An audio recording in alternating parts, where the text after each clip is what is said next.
الرحمن علم القرآن اعوذ باللہ من الشیطان الرجیم بسم اللہ الرحمن الرحیم اللہم صل علی سیدنا و مولانا محمد وعلی آلہ وصحبہ وبارک وسلم۔ السلام علیکم۔ آج ہمارا 24واں سبق ہے، اس سے پہلے ہمارے 23 سبق ہو چکے۔ آج کے سبق میں ہم پڑھیں گے متفرق قواعد۔ دیکھ لیتے ہیں۔ اظہار مطلق، ان چار کلمات میں نون ساکن کے بعد حروف جر ملون ایک کلمہ میں آنے کی وجہ سے ادغام۔ حروف جر ملون میں نے پچھلے جو اسباق پڑھ چکے ان میں سے ایک سبق میں بتایا تھا، جر ملون یعنی یا، را، میم، لام، واو، نون، ایک کلمہ میں آنے کی وجہ سے ادغام نہیں بلکہ اظہار مطلق ہوگا، اس لیے ان چاروں کلمات میں غنہ نہ کریں گے۔ یہ جو چار کلمات پڑھیں گے اس میں غنہ نہیں ہوگا، جیسے دنیا، بنیان، دنیا، بنیا، اس طرح نہیں کریں گے، اظہار مطلق کریں گے۔ دنیا، بنیان، صنوان، قنوان، تو ان چاروں کلمات میں غنہ نہیں ہوگا۔ اس کے بعد سکتہ۔ سکتہ کیا ہے یہ دیکھ لیتے ہیں۔ آواز روک کر سانس لیے بغیر آگے پڑھنے کو سکتہ کہتے ہیں۔ آواز تو رک جائے گی لیکن سانس جو ہے وہ جاری رہے گی، سانس ہم نہیں توڑیں گے، یعنی آواز رک جائے اور سانس جاری رہے۔ ان چار کلمات میں سکتہ واجب ہے۔ سکتہ کا حکم یہ ہے کہ متحرک کو ساکن کیا جائے اور دو زبر کو الف سے بدل کر پڑھا جائے۔ یہ چار کلمات جو پڑھے ہیں ان میں سکتہ کرنا واجب ہے۔ باقی ان میں یہ بھی ہے کہ اگر ہم نہیں پڑھے تو اس میں قانون ہے، لیکن وہ قرات میں ہے، وہ انشاءاللہ جب ہم قرات کا پراپر کورس شروع کریں گے تو اس میں اس پہ بھی تفصیلاً میں بات کر دوں گا۔ فی الحال کے لیے میں آپ کو یہی سمجھا دیتا ہوں۔ وقیل من راق، من راق، دیکھو یہ من پہ میں جب کر رہا ہوں آواز میری تو رک رہی ہے لیکن سانس جو ہے وہ جاری ہے۔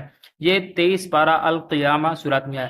وقیل من راق، کلا بل رانا، یہ 30 پارہ المطففین سورت۔ کلا بل رانا، آواز رک جاتی ہے، سانس جاری رہتی ہے۔ مم مرقدنا ہذا، مم مرقدنا ہذا، یہ سورت یاسین 23 پارہ۔ پھر عوجا قیما، عوجا قیما، عوجا قیما،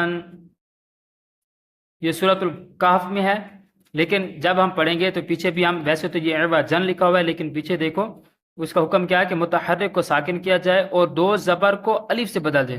تو یہ جو دو زبر پڑھے ہیں اس کو ہم الف سے بدل دیں گے، عوجا قیما، تو ہماری جو آواز رک جائے گی اور سانس جو ہے وہ جاری رہے گی۔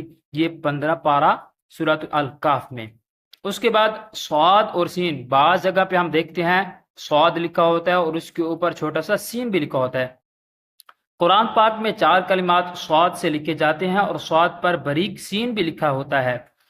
ان کے پڑھنے کی تفصیل اس طرح ہے، نمبر 1 اور نمبر 2 میں صرف سین پڑھیں گے، نمبر 1 جو نمبر 2 ہے اس میں صرف سین پڑھیں گے، اور نمبر 3 میں صاد اور سین دونوں پڑھنا جائز ہے، اور نمبر 4 میں صرف صاد پڑھیں گے۔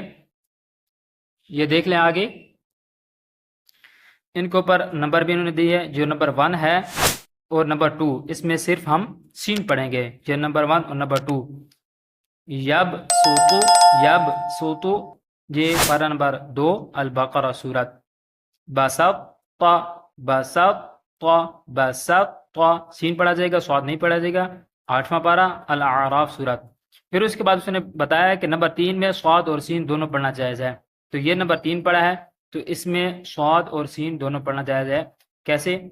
ام هم المسیطرون، مسیطرون یہ صاد کے ساتھ، اور مسیطرون، ام هم المسیطرون صاد کے ساتھ بھی اور سین کے ساتھ بھی، دونوں طرح سے پڑھنا جائز ہے۔ یہ 27 پارہ الطور سورت۔ پھر اس کے بعد اس نے بتایا کہ نمبر 4 میں صرف صاد پڑھا جائے گا، تو اس میں صرف صاد پڑھا جائے گا۔ بمسیطر، بمسیطر، یہ سورۃ الغاشیہ 30 پارہ میں ہے، بمسیطر، تو یہاں پہ صرف صاد ہی پڑھا جائے گا۔ اس کے بعد تسہیل، تسہیل کے معنی نرمی کرنا، یعنی دوسرے حمزہ کو نرمی کے ساتھ پڑھیں گے۔ قرآن پاک میں صرف ایک کلمہ ہے جس میں تسہیل واجب ہے، تو حمزہ کو ہم نرمی کے ساتھ پڑھیں گے، اور پورے قرآن پاک میں ایک ہی کلمہ ہے جہاں پہ تسہیل پڑھا جاتا ہے۔ یہ دیکھیں نیچے پڑھا ہے اعجمی وعربی، تو اس کو دوسرا جو حمزہ ہے یہ نرمی کے ساتھ پڑھا جائے گا، یہ بھی خیال رکھنا ہے کہ جو عین ہے اس کی بھی آواز صحیح سے ادا ہو۔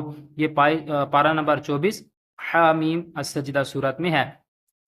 پھر اس کے بعد امالہ، زبر کو زیر کی طرف اور الف کو یا کی طرف مائل کر کے پڑھنے کو امالہ کہتے ہیں۔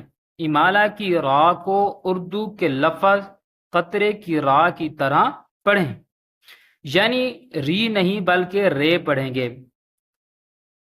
امالہ کے ہجے اس طرح کریں گے، یہ نیچے دیکھ لیں، جو امالہ ہے یہ بھی ایک ہی جگہ پہ آ رہا ہے، پارہ نمبر 12 سورۃ ہود میں۔ تو اس کو ویسے تو ہم جو را کے نیچے زیر ہے تو زیر کو ہمیشہ ری پڑھتے ہیں، را زیر یا ری، لیکن جب یہاں پہ امالہ کریں گے تو یہ رے پڑھا جائے گا، مج رے ہا، مج ری ہا نہیں پڑھیں گے، مج رے ہا۔ پھر اس کے بعد بے سا لسم الفسوق، اس کلمے میں لام سے پہلے اور لام کے بعد دونوں الف نہ پڑھیں بلکہ لام کو زیر دے کر پڑھیں۔ یہ جو لام پڑھی ہے اس کو ہم زیر دے کے پڑھیں گے، لام سے پہلے الف پڑھا ہے اور لام کے بعد بھی الف پڑھا ہے تو ہم ان دونوں الف کو نہیں پڑھیں گے۔ یہ پارہ نمبر 26 الحجرات سورت میں ہے۔ اس کا صحیح پڑھنے کا طریقہ کیسے ہے؟ بے سل اسم الفسوق، بے سل اسم الفسوق نہیں، یا بے سل لسم الفسوق بھی نہیں۔ تو یہ جو لام ہے لام کو سین کے ساتھ ملائیں گے، بعد میں جو حمزہ پڑھا ہے الف پڑھا ہے، اسم الفسوق یا اسم الفسوق نہیں پڑھیں گے بلکہ لام کے ساتھ ملا کے پڑھیں گے، بے سا لسم الفسوق، بے سا لسم الفسوق۔ امید ہے آج کا سبق سمجھ آ گیا ہوگا، انشاءاللہ ملیں گے اگلے سبق میں، تب تک اللہ حافظ۔